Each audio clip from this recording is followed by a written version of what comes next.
Bonjour à tous, nous avons parlé de la matzah, nous avons parlé du maror, il nous reste à parler du korban pessah, du sacrifice de l'agneau pascal. La Gemara dans Psachim Aleph nous ramène plusieurs critères qu'il faut tenir pour pouvoir cuire l'agneau pascal. Le critère principal est qu'il fallait le griller entièrement.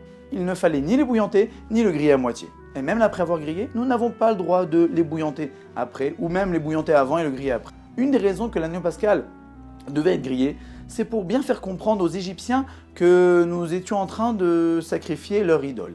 Mais ce n'est pas qu'aux Égyptiens, c'est aussi aux Juifs. Les Juifs aussi à l'époque avaient été influencés par cette idolâtrie. Donc il fallait raciner cette idolâtrie de leur cœur. Donc il fallait le griller entièrement, puisque les grillades ont une odeur assez forte. Donc là, il n'y a aucun doute, ce n'est pas qu'on peut le faire en cachette. Maintenant, la question est de savoir pourquoi nous ne pouvons pas les bouillanter après ou même avant. En fin de compte, je l'ai grillé. Quand une viande était bouillantée, elle perd son goût. Alors même si on l'a grillée, ça a l'air extérieur, ça a l'air une très belle grillade, mais bouillantée, ça a perdu tout son goût.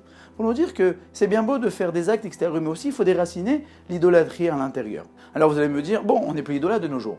Mais ce n'est pas forcément de l'idolâtrie, c'est toute chose qui nous attire et qui ne ferait pas plaisir à Akadosh Baruch Hu, nous sommes attirés par elle. Le Rav Pinchas Schoenberg, à un âge avancé, a fait une Seudat Odaya, a fait un repas de remerciement.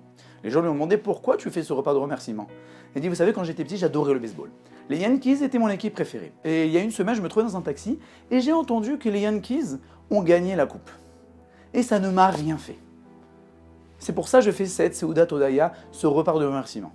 Alors c'est sûr que le Rav Pinchas Schoenberg ne regardait pas des matchs de baseball. Il avait cessé de regarder depuis très longtemps les matchs. Mais au fond de lui, dans le cœur, il y avait toujours, on va dire, un petit attrait à ces Yankees, à ce baseball.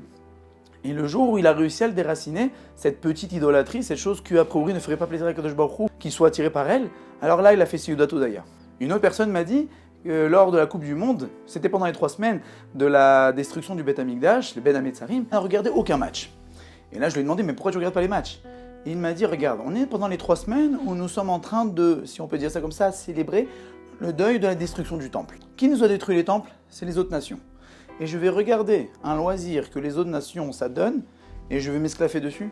Alors que je suis en train de célébrer un deuil que nous n'avons pas le Beth Amikdash et que c'est eux qui nous l'ont détruit, et je vais commencer à les regarder et à m'imprégner de leur culture. Alors que c'est exactement ce qu'ils nous ont fait en détruisant le Beth Amikdash, de nous mettre leur culture et qu'on arrive à oublier notre culture juive. Je suis sûr que ça ne fait pas plaisir à Dieu, surtout pendant cette période.